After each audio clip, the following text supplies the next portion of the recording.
नमस्कार दोस्तों, MS academy के चैनल पर आप सबका स्वागत है। आज मैं आपको पैसेज करवाऊंगा। जैसा कि आपको पता है कि यूट्यूब पर हमारा कंटिन्यू मॉक टेस्ट सीरीज चली हुई है, जिसके अंदर हमने 18 या 19 टेस्ट कर लिए हैं। तो बच्चे, आज मैं आपको जो करवाऊंगा वो पैसेज होगा। आप देख पा रहे हैं बच्चे, पैसेज जो है मैं बड़ा ही सिंपल पैसेज आपके लिए लेके आया हूँ, ताकि जो बच्चा एयरफोर्स और नेवी की प्रिपरेशन कर रहा है, तैयारी कर रहा है, उन्हीं लेवल का ये पैसेज है। या फिर आर्मी कलर की मैं बात करूं या एयरफोर्स की या नेवी की मैं बात करूं, तो उन बच्चों के लिए ये पैसेज जो है आप देख लीजिएगा। ऐसा ही पैसेज आपके पेपर में आएगा। आपके पेपर में एक बात आप जरूर ध्यान रखें कि आपके पेपर में जो पैसेज आएगा वो कभी भी लेंथी नहीं होगा बच्चे, कभी भी बड़ा पैसेज नहीं आएगा। अगर मैं एयरफोर्स, नेवी और आर्मी क्लर्क की बात करूं बच्चे, कभी भी आपके पेपर में लेंथी पैसेज नहीं आएगा। शॉर्ट पैसेज आएगा, बिल्कुल थोड़ा छोटा पैसेज आएगा। और हाँ, इतना हो सकता है कि उस पैसेज की लैंग्वेज जो है वो थोड़ा सा हार्ड कर दे। लेकिन पैसेज सॉल्व करने से पहले मैं आपको इतना जरूर बताना चाहूँगा कि जो पैसेज होता है वो डिपेंड करता है आपकी प्रैक्टिस पर, कि आप जितना प्रैक्टिस करोगे बच्चे, उतना ही आप इजीली पैसेज को सोल्व कर सकोगे। और पैसेज को सोल्व करने के लिए या इजी बनाने के लिए हमारे दिमाग में, हमारे पास एक चीज़ होनी चाहिए जिसको हम अपना ब्रह्मास्त्र कहते हैं, वोकेबलरी। बच्चे, वोकेबलरी जब तक आप स्ट्रॉन्ग नहीं रखते हो, जब तक आपकी वोकेबलरी स्ट्रॉन्ग नहीं है बच्चे, तो आप पैसेज नहीं कर पाओगे। बहुत मुश्किल हो जाएगा आपको पैसेज करना। और सभी टीचर्स के अलग अलग पॉइंट ऑफ व्यू होते हैं बच्चे पैसेज को समझाने या बताने के लिए। मैं आज आपके लिए कोई मैं कॉन्सेप्ट या कोई भी ट्रिक नहीं बताऊंगा पैसेज सॉल्व करने की। अगली क्लासेस में आपको बताऊंगा, बट मैं आज इतना सा मैं आपको बता दूं कि छोटा सा पॉइंट मैं बता दूं कि मेरा मानना ये है, जो जिस तरीके से मैं पैसेज करता हूँ, मेरा मानना ये है बच्चे कि आप पहले पैसेज के क्वेश्चन को पढ़ो। पैसेज के क्वेश्चन को पढ़ो बच्चे, उससे आपको पैसेज का निचोड़ शायद समझ में आ जाए। उस पैसेज के कुछ जो ऑथर जो कहना चाहता है, शायद उसमें आपको थोड़ा सा अंदाज़ा हो जाए बच्चे। चलो, आज मैं वो तरीका नहीं बल्कि बिल्कुल सिंपल सा तरीका बताऊंगा, जैसा कि हम स्कूल लाइफ के अंदर पढ़ते थे। 10th-12th क्लास के अंदर जो हम पैसेज पढ़ते थे बच्चे, स्कूल के अंदर जो टीचर हमें पढ़ाते थे, कुछ उस तरीके से मैं आपको पैसेज पढ़ाऊँगा। और उसी पैसेज से हम अपने जो है बच्चे क्वेश्चन आंसर सोल्व करेंगे। देखो, आपकी प्रैक्टिस ही आपके पैसेज को सोल्व करवा सकती है। जितना प्रैक्टिस आप करोगे उतना ही आपके लिए पेपर में इजी होगा। आज आप एक बार इस पैसेज को पढ़ें जरूर, और जो भी इस क्लास को देखें बच्चे, तो एक बार खुद इस पैसेज को पढ़ करके, वीडियो को पॉज कर करके खुद आंसर को जो क्वेश्चन का आंसर देने की कोशिश करें। उसके बाद इसको कंटिन्यू पढ़ें। खुद आप इस पैसेज को पढ़ो, फिर वीडियो को पॉज करो। वीडियो को पॉज करने के बाद आप जो है इसके जो क्वेश्चन आंसर बचे उसको आप सोल्व करने की कोशिश करो। जैसे कि आपके सामने क्वेश्चन दे रखा है पैसेज के लिए, जो आपको क्वेश्चन दे रखा है कि 17, 18, 19 और 20 क्वेश्चन, सॉरी आप देख लेते हैं 16, 17, 18, 19 और 20 नंबर क्वेश्चन बच्चे आपको दे रखे हैं। आप एक बार पैसेज को पढ़ना, फिर अपने आप खुद ही आंसर देने की कोशिश करना। चलो, मैं आज आपको एक बार ट्रांसलेट कर देता हूँ इस पैसेज को धीरे धीरे। मोस्टली मैं बेसिकली स्टोरी इसकी बता देता हूँ, शायद आपको अंदाजा हो जाए।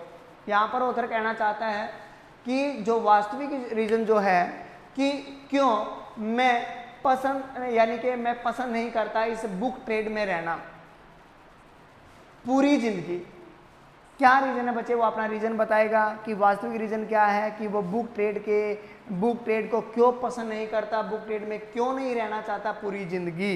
ये कहता है द रियल रीजन, जो वास्तविक रीजन जो है कि क्यों I should not like to be in the book trade for the life is that. कहता है कि जो वास्तविक रीजन है वो क्या है। कहता है क्यों मैं पूरी जिंदगी इस बुक ट्रेड में नहीं रहना चाहता। आगे कहता है while I was in it, जब मैं इसमें था। किसमें था बच्चे, जो बुक ट्रेड में वो था, यानी कि बुक सेलर का काम जब वो करता था, बुक ट्रेड का काम जब करता था, किताबों का व्यापार जब वो करता था, किताबों को सेल जब वो करता था, कहता when I was in it, जब मैं इस ट्रेड में था, आई लॉस्ट माई लव, मैं अपना प्यार जो है बच्चे खो चुका हूँ किताबों के प्रति, जो किताबों के प्रति मेरा जो लगाव था, जो मेरा प्यार था, उसको मैं ख़त्म कर चुका हूँ। A book seller has to tell lie about books, एक बुक सेलर को बच्चा बोलना पड़ता है, हैज़ टू मतलब कंपल्सन को दिखाता है, मजबूरी को दिखाता है बच्चे कि एक बुक सेलर को बोलनी पड़ती है झूठ किताबों के बारे में, and that gives him a distaste for them, और जो ही कारण होता है कि जो उनके प्रति किताबों के प्रति उनके अंदर डिसटेस्ट डाल देता है, यानी कि उनको नापसंद करता है। ये भी एक कारण है उनको नापसंद करने का कि बुक सेलर को किताबों के बारे में बच्चे झूठ बोलनी पड़ती है। आगे मैं अगर बात करूं स्टील वॉर्स, इससे भी बुरी बात जो है वो ये है, इज द फैक्ट दैट, जो वास्तव में जो फैक्ट है वो ये है कि ही इज कॉन्टिन्यूसली डस्टिंग, उसको डस्टिंग करता रहता है। वो आपने देखा होगा जब कभी भी बुक शॉप पे आप गए होंगे तो किताबों को वो ऐसे ऐसे करके उसकी डस्ट को दूर करता है। कहते हैं सब, जो उससे भी बुरा कारण जो है, जो सच्चाई वो ये है कि ही इज कॉन्टिन्यूसली, ही कौन, ही बच्चे बुक सेलर जो होता है कॉन्टिन्यूसली लगातार डस्टिंग करता रहता है उनको किताबों को, and hauling them to and fro, और उनको खींचता रहता है बच्चे इधर उधर, उनको खींचता रहता है। देयर वॉज ए टाइम, वो भी एक समय था, when I was really loved books, जब मैं किताबों से वास्तव में प्यार करता था, love the site and smell and feel of them, और मैं उनको स्मेल कर सकता था बच्चे, महसूस कर सकता था, फील कर सकता था, मतलब उनको सूंघ करके, यानी कि उनको मैं फील कर सकता था किताबों। मेरे को इतना प्यार, जब भी किसी इंसान से भी आपको प्यार होता है तो आप उसकी प्रेजेंस उसको फील कर सकते हो बच्चे। तो इसी तरह का लगाव उस ऑथर को किताबों से भी हुआ करता था, और इसलिए कहता है देयर वाज अ टाइम, वो भी एक समय था, when I was really loved books, loved the site and smell and feel of them, और मैं बच्चे, वो कहता है ऑथर कि मैं उनको फील कर सकता था। आई मीन मेरा मतलब ये है, एटलीस्ट इफ दे वर 50 और मोर ईयर ओल्ड, कि मेरा मतलब ये है कि ज़्यादातर उनको जो लगभग 50 या 50 से भी ज़्यादा साल पुरानी किताबें होती थी। उसके बाद कहता है nothing pleased me quite so much as to buy a whole lot of them for a few rupees at an auction. कहता है नथिंग प्लीज, ज़्यादा खुशी नहीं मिलती थी, नथिंग प्लीज्ड मी, कि इससे ज़्यादा और किसी चीज़ में भी मुझे खुशी नहीं मिलती थी। किस चीज़ में ज़्यादा खुशी मिलती थी कि to buy a whole lot of them, कि बहुत सारी किताबों के खरीदने में मुझे जो खुशी मिलती थी, फॉर ए फ्यू रुपीज़, कुछ रुपयों में, चंद रुपयों में मुझे जो किताबों खरीदने में खुशी मिलती थी, ऐसी खुशी मुझे और किसी दूसरी चीज़ में नहीं मिलती थी। और बच्चे जो किताब वो खरीदता था, वो कहाँ से खरीदता था? एट एन ऑक्शन, जो उनकी नीलामियाँ होती हैं, जो उनकी बोलियाँ लगती हैं, वहाँ से वो किताबें खरीदता था, और वहाँ से उसे किताब खरीदने में जो खुशी मिलती थी बच्चे, उस समय जो उसे खुशी मिलती थी, उससे ज़्यादा खुशी उसे और किसी चीज़ में भी नहीं मिलती थी। तो आप बच्चे देख सकते हो पैसेज की स्टोरी, जो जहाँ यहाँ पे ऑथर ने अपनी फीलिंग्स को बताया है, अपनी सोच को बताया है कि बुक ट्रेड में वो क्यों रहना पसंद नहीं करता। तो चलो ऐसा ही पैसेज आपने पढ़ा है, इस पैसेज के बेस पर हम आगे बच्चे क्वेश्चन सोल्व करेंगे। मैं धीरे धीरे बोलता रहूँगा, आप समझना कि लाइव क्लास के अंदर प्रेजेंस हो, रिकॉर्डिंग क्लास नहीं है, ऐसा आप मान के चलना है बच्चे। पहला क्वेश्चन आपके सामने है, the author lost his love of books. Author ने अपना प्यार किताबों के प्रति खो दिया था। क्यों भाई? By not reading books for a long time, क्योंकि काफ़ी समय से उन्हें किताबें नहीं पढ़ी थी। By being in the book trade for a long time, as he could not get good books for read, as he was prevented from owning and reading books. बच्चे जल्दी से बताएं, the author lost his love of books. बच्चे जल्दी से बताएं, by not reading books for a long time, bye being in the book trade for a long time, as he could not get good books to read, as he was prevented from owning and reading books। बच्चे जल्दी बताएं, by being in the book trade for a long time। Author जो है बच्चे अपना प्यार किताबों के प्रति उसने लॉस कर दिया था। The author lost his love of books. क्यों बच्चे? क्योंकि काफ़ी समय से वो बंदा जो था, bye being in the book trade for a long time, काफ़ी समय से वो बंदा उस बुक ट्रेड के बिजनेस में काफ़ी समय से था, जहाँ से उसके अंदर किताबों के प्रति नफरत पैदा हो गई थी बच्चे। तो ये हमारा आंसर होगा, यानी कि बी आंसर बच्चे हमारा होगा। नेक्स्ट क्वेश्चन हमारा है, what is the most likely reason for a book seller developing a distaste for books? क्या आंसर होगा बच्चे? What is the most likely reason? क्या सबसे ज्यादा जो रीजन जो है book seller developing a distaste का, यानी कि उसको नापसंद करने का, वो क्या है बच्चे? To sell book, has to tell lie, क्या किताब बेचते समय उन्हें झूठ बोलनी पड़ती है, या he has to continuously handle all kinds of bad books, या फिर ये रीजन है बच्चे कि उन्हें कंटिन्यूसली हैंडल करना पड़ता है, सभी प्रकार की जो बुरी बुक जो है उनको सेल करना पड़ता है, हैंडल करना पड़ता है, या फिर बच्चे he has to with books without reading them, he has to satisfy the whims of the customers. बच्चे शायद आपको आंसर का पता होगा कि क्यों उसे वो डिसटेस्ट करने लग गया था बच्चे, क्योंकि जो किताबें बेचते समय जो है झूठ बोलनी पड़ती है।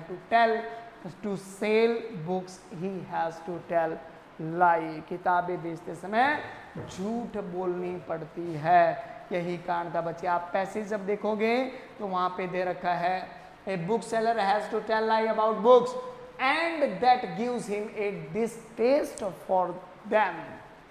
बिल्कुल ठीक बच्चे। अगला क्वेश्चन हम पढ़ेंगे, from the passage it is clear that the author, passage के अनुसार क्या यह बात क्लियर है कि ऑथर जो है like to read books while working in the book shop, क्या पसंद करता था किताबों को पढ़ना जब वो वर्कशॉप के अंदर वर्किंग करता था, काम करता था। Like the outward appearance of books, like to buy a lot of books at auctions, never liked books as he had lost love for them. बच्चे कि क्या बात क्लियर थी कि ऑथर जो है वास्तव में लाइक करता था, पसंद करता था a lot of books at auctions. बच्चे पसंद करता था टू बाय ए, किताबें खरीदना कहाँ पर? जब उनकी नीलामियाँ बोलियाँ होती थी, वहाँ से ऑथर वास्तव में उन चीज़ों को खरीदना पसंद करता था, उन किताबों को खरीदना पसंद करता था। तो बच्चे सी आंसर आप बिल्कुल सिंपल लैंग्वेज में, शायद मुझे इतनी बताने की जरूरत भी ना पड़े कि हर एक लाइन का मीनिंग क्या होगा, साफ शब्द आपके सामने दे रखे, आप आराम से बता सकते हो। मैं सीधा पैसेज के अंदर से आंसर आपको बता रहा हूँ कि मेरी नज़र में आंसर इसका सी होना चाहिए। अगर आपकी नज़र में कोई और हो आंसर, या आप कोई और आंसर सोच रहे हैं बच्चे, तो प्लीज़ कमेंट करके जरूर मुझे बता दीजिएगा।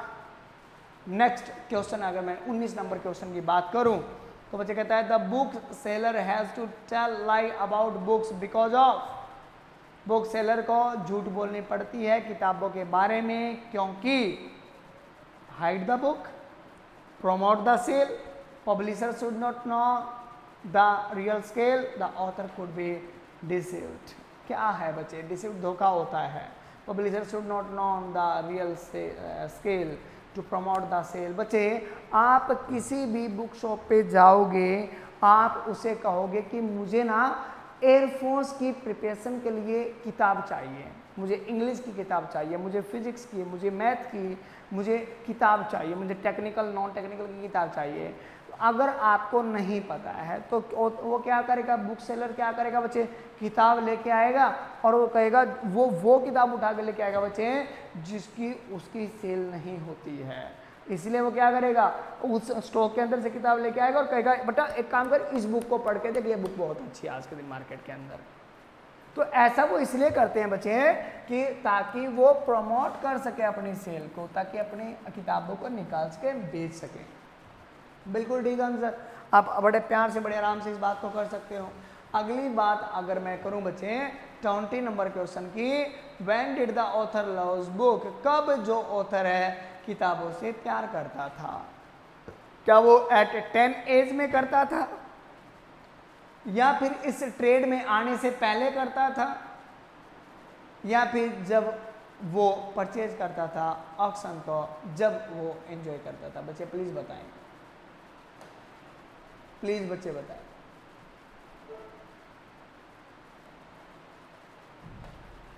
चलो बच्चे आप आराम से आंसर दे सकते हैं, बिल्कुल प्यार से इसका आंसर दे सकते हैं। और इसका आंसर बच्चे जो मेरी नज़र में जो आंसर है वो ये है कि ऑथर किताबों से कब प्यार करता था। बच्चे जब वो इस ट्रेड में आया ना, बुक सेलर जब वो बना, बुक सेलर बनने से पहले वो किताबों से क्या करता था बच्चे, प्यार करता था। इसका मतलब इसका आंसर बी होना चाहिए। तो हर क्वेश्चन को हम कर चुके हैं।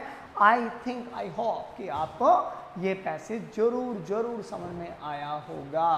बड़ा सिंपल सा पैसेज, मैं फिर कह रहा हूँ, पैसेज करने के लिए बच्चे, पैसेज करने के लिए आपको खुद उसकी प्रैक्टिस करनी होगी। जितनी ज़्यादा प्रैक्टिस करोगे बच्चे, एग्ज़ाम के अंदर जब बैठोगे तो वहाँ पर उतना ही निखर के आप सामने आओगे।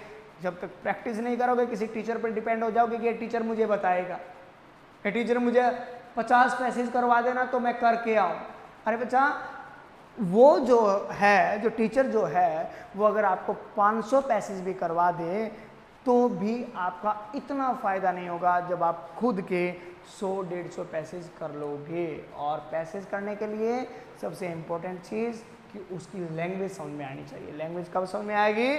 जब उस पैसेज के अंदर या हमारे अंदर जो है वोकैबुलरी स्ट्रॉन्ग होगी, तब तक हम पैसेज नहीं कर पाएंगे जब तक हमारी वोकैबुलरी स्ट्रॉन्ग नहीं होगी। तो बच्चे आज से लग जाओ, अभी से लग जाओ और अपने काम को शुरू करो। आज मैंने आपको सिर्फ एक पैसेज करवाया, वो भी इतना सिंपल पैसेज कि शायद आप खुद भी कर लेते। एक बार इस वीडियो को दोबारा से प्लीज़ बच्चे देखना, और बिना मेरे करवाए हुए पैसे, यानी कि एक बार जब आपके सामने पैसेज आया तो वहीं पर वीडियो को पॉज करो और आप खुद ही इस क्वेश्चन के आंसर देने की कोशिश करें। तो आज के लिए इतना सा, मिलते हैं अगली क्लास के अंदर भी मैं आपको पैसेज करवाऊंगा। आज के लिए इतना सा, बाय बाय, सी यू।